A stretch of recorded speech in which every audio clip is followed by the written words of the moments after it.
G'day viewers. I'm at a job where there's a water leak on the roof on this particular system, and you can see there that near that tile hook where they've put a whole heap of silicone around. So the installers have realised they've cracked the tile and they've done the right thing and siliconed it up, but what they've accidentally done is there's actually a channel under there where the water will come in here.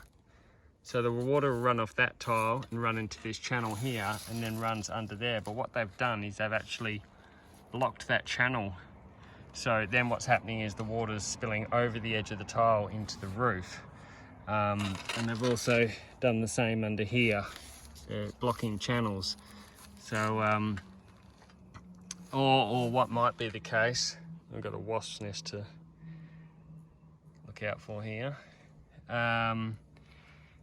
Is because there's that channel, is they haven't actually taken this tile off and siliconed under there in that channel, so water's going down that channel under that lip there and then straight in the roof. So when you're siliconing up tiles, just be aware of the channels that are under the lips of each other as they overlap there. It's a bit difficult to show. But, so I'll pull that off and put a new tile on there, and that'll sort that out. And hopefully these guys don't come at me. That one's obviously angry. So I'll see how we go. All right, cheers guys. Looks like what's actually happened is which is what I thought when I got called to the job initially, is the tile underneath this tile hook is shattered. That's because they haven't used any spacers under here, and when they've tightened this tile hook down, it's squashed down on the tile and cracked it across there.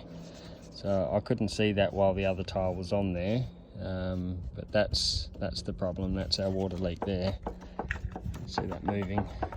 So unfortunately I need to get this tile hook off and wrestle with this tile to get this one out, and put two new tiles on. That's the one I just took off.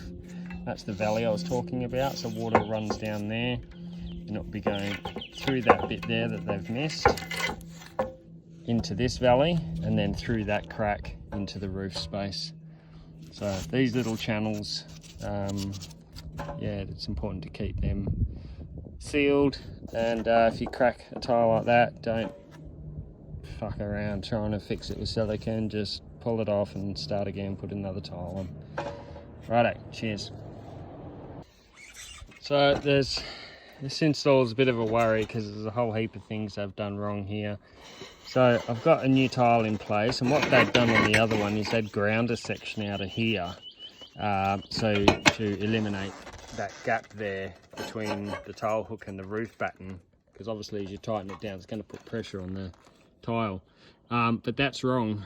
If you grind the tile away on there and then someone puts pressure on there, or the wind rattling it around, you've taken away the integrity of that tile and it's going to crack, which is what had happened.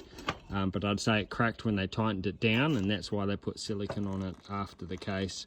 So what you need to do is actually use a spacer or a packer to put under there, so that when you tighten it down, it's not putting pressure on that tile. And in order to keep the tiles flush like that, the section you need to grind away is actually under there, so the tile that's sitting on top of it, not the bottom one. So hopefully for these people, there's a shit ton of panels on this roof.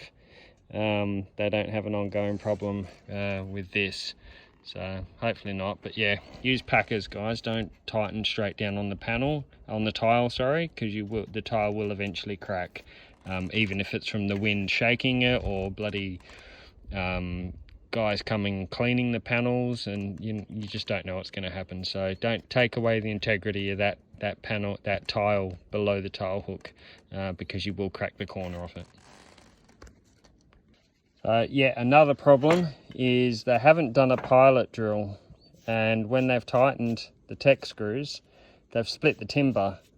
So now the tech screws have got no integrity. They're that long going into Jarrah, like 70 mil, but they're loose now. Yeah, it's spinning, it's not tightening up.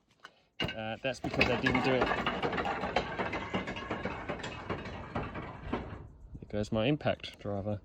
That's because they didn't do pilot holes, and they've just split the timber and taken away that strength of the tech screw going into there. So yeah, little things, but it all makes a difference of doing the job right or not doing it right and having problems down the track.